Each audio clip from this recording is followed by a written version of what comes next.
All right, guys, welcome back to the fourth episode of Music in the Making. We are here at SMU Broadcast and Entertainment Studio, and we are blessed to have Gareth Fernandez on the show today. Hi, Gareth, how are you feeling? Hey, I'm really good. Thanks for meeting at a normal human time, 11. Yeah, actually, Yeah. today we are here on a Saturday at 11 a.m. Actually, thank you for coming down on the weekend. Okay, I know you wanted no to worries. relax. No, it's okay.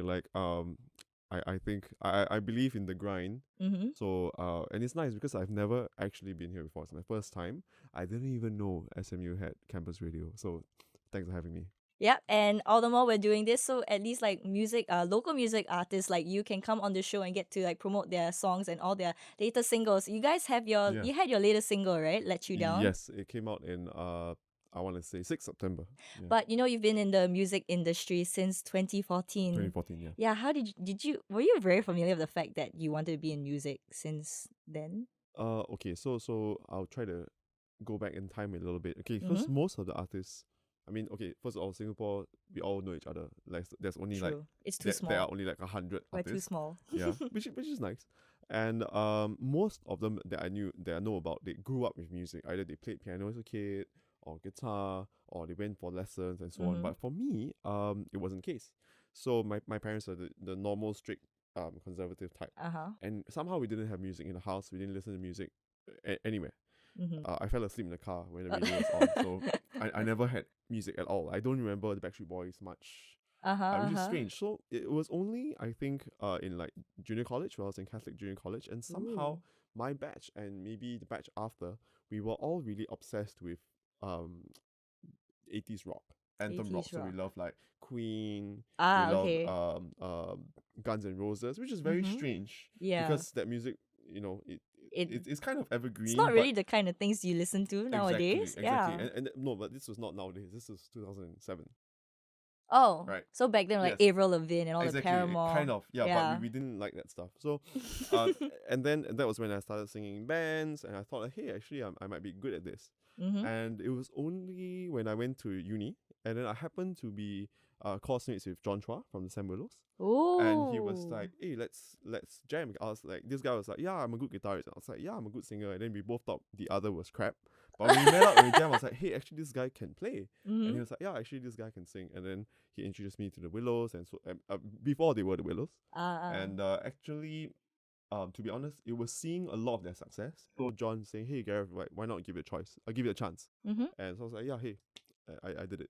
Wow. Yep. And your parents supported you ever since? No, never. So Never. honestly, like, I mean, hey, this is the truth. Mm. My parents were really against it because like Mm. I have an elder brother who was in theater for a long time, Mm-hmm. and Mm-hmm. he's still doing acting and so on. And Yeah. he kind of, elder brother paved the way. My parents Ah. like, no, you're not doing art.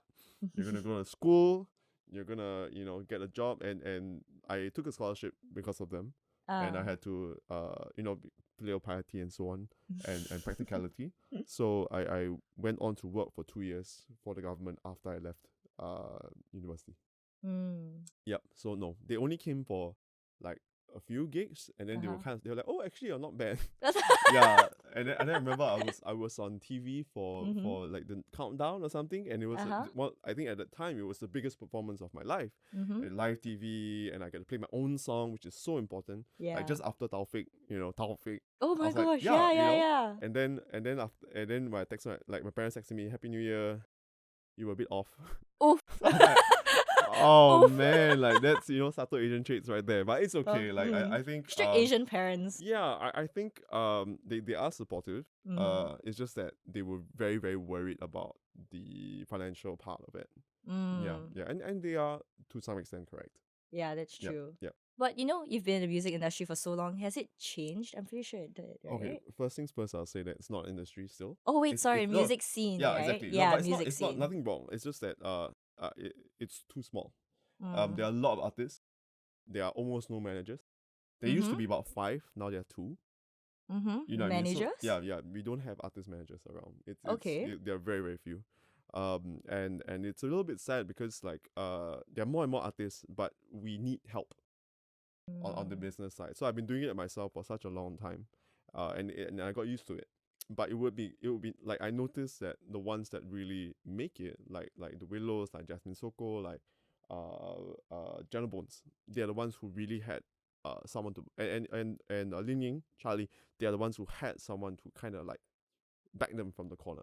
And so I think that's very important. How the scene has changed, I would say, is that when I first started in 2014 and I came out with an EP, there will be one local release every 2 or 3 months, and there'll be one show every 2 or 3 months. Now, in 2019, there are multiple 30, maybe not 30, maybe like 5 to 10 local releases every week, every New Music Friday. Wow. And then we have to compete with, and last time we can do an EP launch and it would probably sell 300-400 tickets. Yeah. Now we have to compete with Shawn Mendes. We have to compete with Sam Smith. It's really scary. But I think that it pushes us to be a lot more creative and also like just find different avenues. Yeah, and to find more unique selling points, Exactly. right? And your music is somewhat like that. Like I feel that your music is like a lot of pop R&B. Like, okay, I listen to a lot of his music. Oh, thank Yeah. you. Yeah. I'm definitely pop. Like back I think 2014 there was a lot of pressure to not be a pop artist. You know, like I wanted pop. I mean, I was like, I'm going to do pop, and then I had a very jazz educated band. You know, they were like in the Bright Young Things Esplanade program for jazz, meaning that they were mentored in how to be an excellent jazz instrumentalist.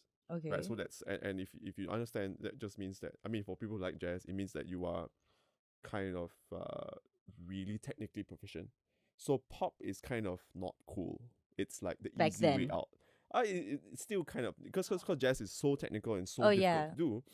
Pop is like a kind of low common denominator derivative of it. Okay. Honestly, yes. So they were not for it, and I was like, no, I want to do pop, and they're like, no, I want to do jazz. So we kind of melded and did this like John Legendy kind of thing, which is a happy accident, but it's not what I wanted.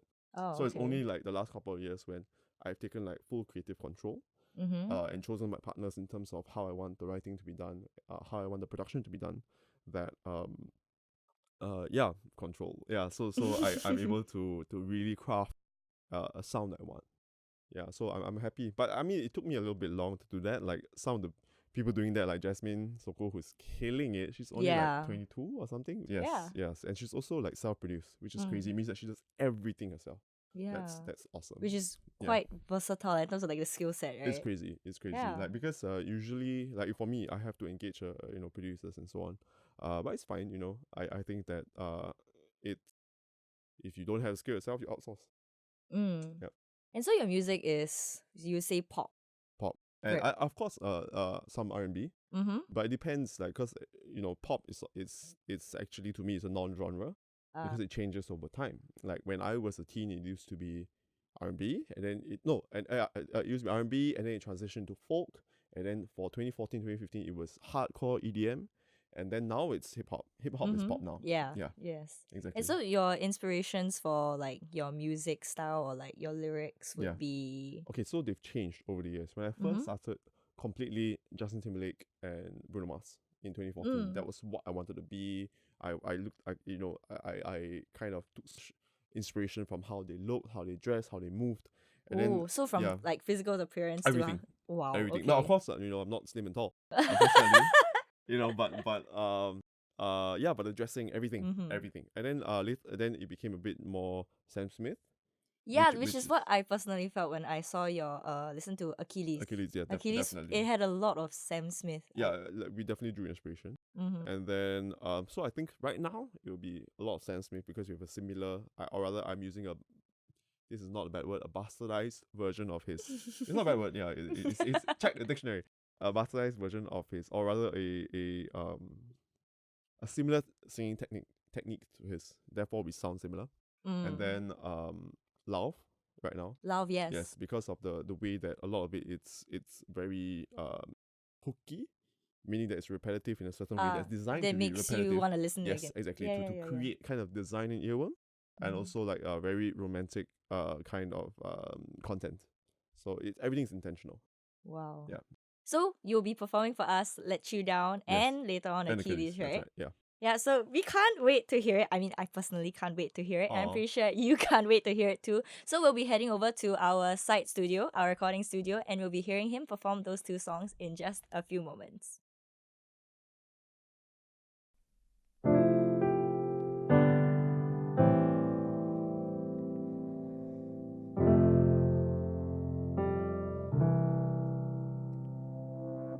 skin on skin, the way you used to hold me.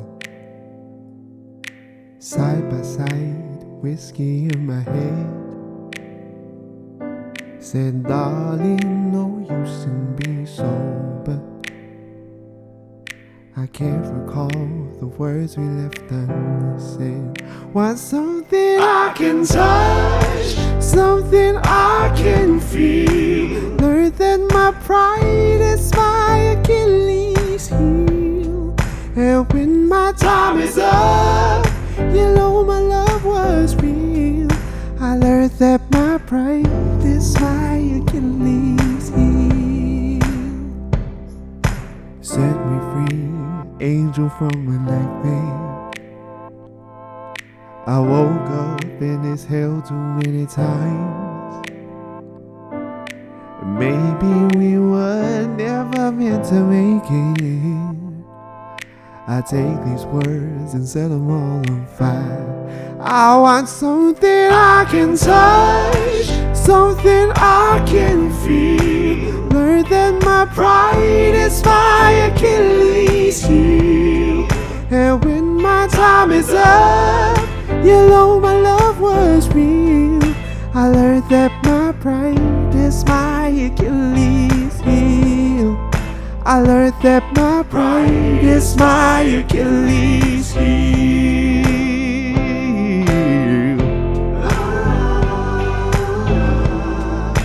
Oh, yeah.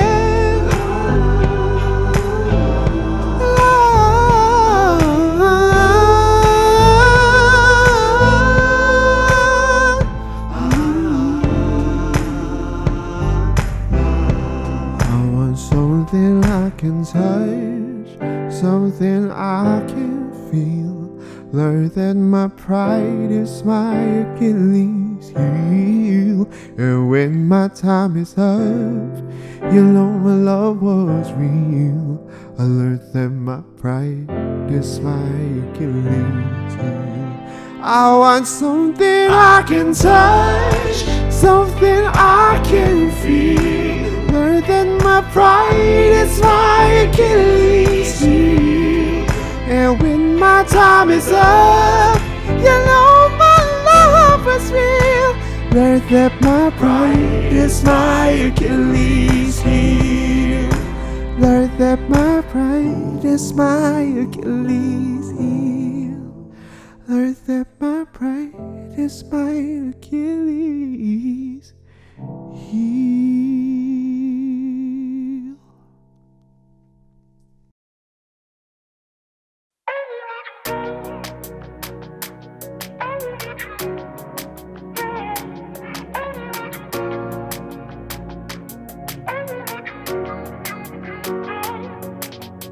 You got me insane, locked in my brain. I can't stand the way that you're looking at me. And I can see y'all went across the line. One too many nights, breaking next to someone from my memory. I've been waiting for ya, baby, been gone but came back for ya. And I look from the distance, how much I miss this. I know I mess this thing up every time, but I won't let you down, down, down. I won't let you down, down, down. I won't let you down, down, down. I won't let you down. I won't let you down and mess around, block out all the sound that's on me. Called your number about one too many times, but you cut off the line and said be free. Yeah. I've got to find a way to get your mind to stay. You've locked down my heart, so baby come back to me. I've been waiting for ya, baby, been gone but came back for ya. Since the moment we met, the things I regret. I know I mess this thing up every time, but I won't let you down, down, down. I won't let you down, down, down. I won't let you down, down, down. I won't let you down. I won't let you down, down, down. I won't let you down, down, down. I won't let you down, down, down. I won't let you down. I've been waiting for ya, baby. I've waiting for ya, baby. I've been waiting for ya. I won't let you down, down, down. I won't let you down, down, down. I won't let you down, down, down. I won't let you down. I won't let you down. I won't let you down. I won't let you down.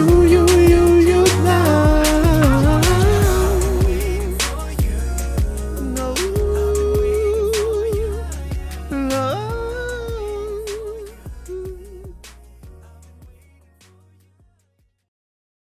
So you guys just heard two of his original songs, Achilles and Let You Down. Was it like really tough to write the lyrics for these two songs? Okay, so both songs are very different.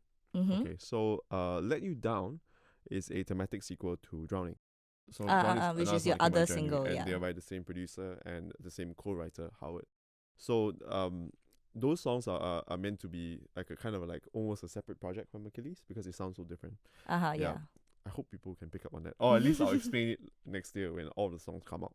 So Okay. Drowning was about long distance relationships, and it's a very millennial thing. I'm trying to write really millennial topics write about millennial topics because Okay.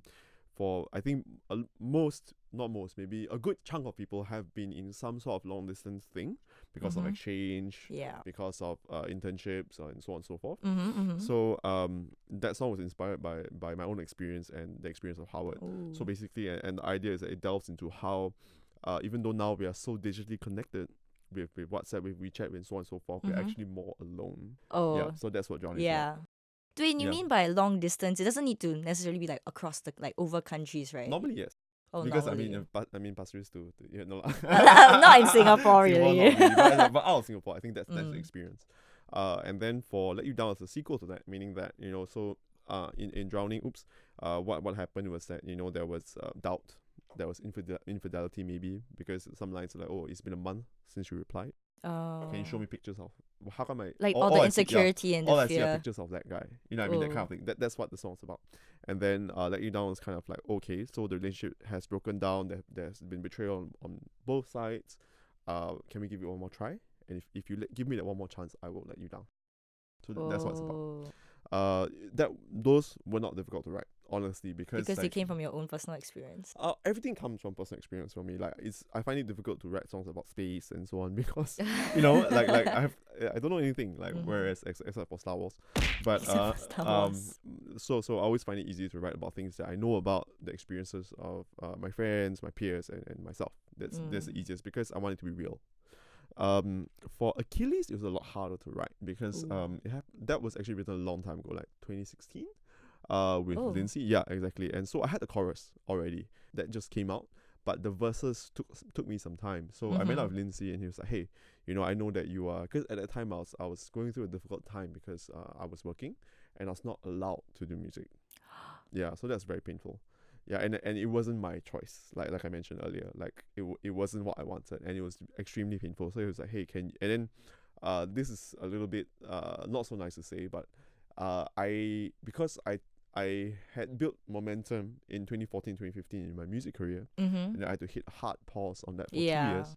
I think it kind of so-called stunted the growth, and it was a bit difficult because a lot of my friends that had started at the same time were just exploding and you're doing starting really, to really well. Yeah, which is great for them, but at the same time, it's like, you feel oh man, that you're losing out. Yeah, right? exactly. I definitely was losing out. I gave up a lot of opportunities. In those 2 Hashtag years. FOMO. Yeah, it was like hashtag pain. Like ouch. but hey, that's reality. And so this song was kind of about that. Like and also, what my friend told me was, hey, take what hurts you and write about it, which is very difficult. And so yeah, the song kind of came out as like kind of a labor of love, kind of painful, and it's really about looking into yourself and seeing like your jealousy, looking at your pride, looking at your and what makes you unhappy and kind of an ugly person and trying to make that into something beautiful. Yeah. I'm rendered speechless. Yeah, but those are really inspirational songs, and I'm pretty sure that they will always touch the hearts of like different people because they will always end up relating to it since you write about personal experience. I hope so. I hope so. Yeah. Recently, we had Cesare come on brilliant. to SMU Arts Festival. Oh yes. Yeah, yes. so like our other wing, Campus Television, actually managed to get an interview with him. Yeah. And actually, I found out when I was like researching about you for this episode that you actually collabed with Cesare. Yes. So how's it like working with him? He's really nice. So I think it was Happy, right? So I back when YouTube covers were a viable option. It's not anymore. Because of the IP and so on. I just went around to like kind of launch my career. I just wanted to have fun, and I just wanted to do a bunch of covers. So I approached like a bunch of people: Nathan, Cesare, Drew Chen, Shiger, and Dikosh. It was great. I had so much fun. And yeah, Cesare is just one of them. So I was like, hey, do you want to work with me? And I'm a nobody. Yeah. And he's the Singapore Idol, right? And so we just recorded everything in a day. I think we filmed at Republic Polytechnic. Oh, okay. Yeah, the car park. It was a lot of fun. Yeah, and here actually around here, like at the one of the museums nearby. Yeah, yeah, it was fun. He's a really good guy, and I think what I respect about him the most is that he's been doing this for a long time, and he's had to reinvent himself, and he just grinds. Like he picked up bass, even though he's actually I think a guitarist first, and he picked up piano and then bass. His singing got better and better and better, and recently I think It's You is one of my favorite songs. It's a fantastic song. Speaking about collaborations, you mentioned like Sugar Shay, Dikosh. Yeah, I just show you a video that I thought was pretty humorous. I think I know where you're going with this. I actually coordinated this, so and I had so much fun. We had so much flack though because we changed the song. We made it slower and lower. Everyone was like, ugh. But I think we had a lot of fun. I think it'd be cool too. Like there's this one part here that I really like. Let me just play it. Girls hit the hallelujah. Girls hit the hallelujah. Girls hit the hallelujah. Was it very awkward to have to like? It was so fun. Were you? I had so much fun. There's this part that y'all had to just stare at him. Were you holding back your laughter? Yes. I had so much This fun. is the most iconic part. I laughed like in bed. I had so much fun doing this. Like it was great. We didn't plan much. I just got the schedule. I managed to get like so many people who were like, it was really difficult to get everybody in one room. I had to get them to Top Man to borrow the clothes. I brokered something with Top Man as well. And then they were just so nice. Everyone was like, we actually wanted to get Cesare on this as well, but he was out of town. Oh, no wonder. So we wanted to get all the R&B singers in Singapore together for this video. And then y'all had Sugar Shay for like a small part of the rap. And it was a really cool part of the rap. So the fun thing was that I think just maybe a week before, Sugar texted me and said, hey, do you want to do Uptown Funk with me? I was like, whoa! Sugar's asking me, but I was like, hey, actually I have something planned. Do you want to hop on? So that's how it happened. And then it was also on Uptown Funk. Yes. Aww. So I mean, I already told him that we're already doing this. So do you want to hop on our cover? And he was like, yes. And so that car, that buggy, like, we actually wanted to do it outside MBS. Use the infinity pool. We were all wearing special boxers. So that we can do like a boxer scene as well. Oh my gosh. Yeah, that would have been fun. I mean, come on, who doesn't want to see Nathan in boxers, right? All the girls were like, all the girls. I think all the girls would be if we had Nathan in boxers, we have 1 million views. And Ben King, we have 1 million views. But it was raining, so so we did everything indoors. We just like looked around like, okay, what you want to do here? What you want to do here? Yeah, it was kind of unplanned, but because I was in the room with so many creatives, like it was easy for us to like kind of riff off each other and just improvise a dance, improvise this urinal toilet scene. Which I think was really funny, and I had so much fun. Yeah. Are you hoping to like collaborate with them again soon? Oh, definitely. Like I think so D doesn't really do much music anymore. Ben is a fantastic writer. Nathan, Drew. Yeah, I think we see. I mean, I still see them. But nowadays no one does. Like the market has moved. We don't really do covers anymore. Covers are like bedroom stuff where you just sing.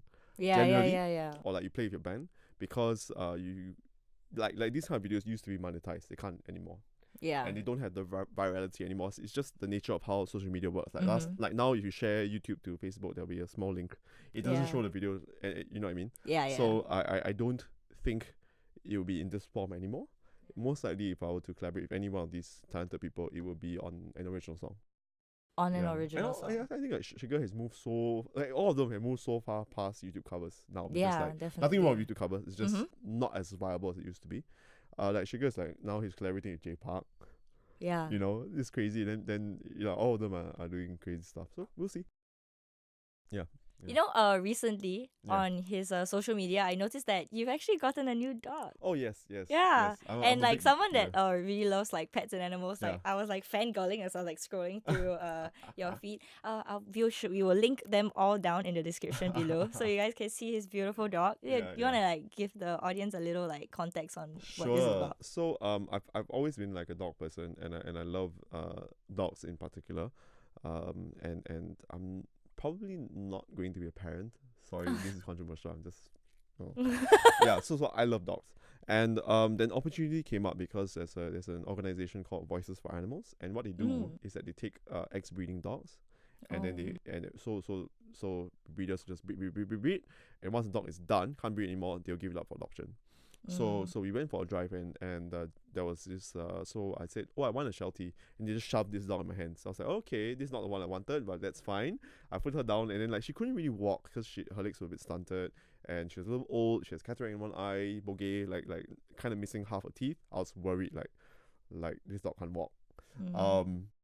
But a collie jumped at her and she started walking. So I was like, okay, she's fine. So and she has the best temperament. But she's great. It's a really good dog. And she's really nice. So I'm very thankful because it's nice because you can like kind of take care of something, and you know that because my dog has been probably in a cage for her whole life, so to have a month out, I think it's nice. Refreshing. I probably won't buy a dog after this. It'll probably be more adoption. That's Yeah, good. yeah, Yes, yeah. adopt, don't shop. Yeah, I would advocate for that. Even though Yeah. like at first I didn't understand because it's like, but I want a cute dog. You know, Yeah. I'm sorry, like, you know, I have an aesthetic preference. But you know, now that I've adopted, and you can understand, you can get a cute dog, you know, and you can give a dog a new lease on life. Yeah, as compared to my family dog, which is also very cute but very naughty. So I found that I'm not sure how true this is, but I found that so far in my small, very small data set of 3 or 4 dogs, I found that the adopted one is a lot more grateful and a lot more well behaved. Aww. Yeah. Hopefully, in the future, maybe you will write an original song about how grateful your dog is to have you in his life. How do you write a song about dogs?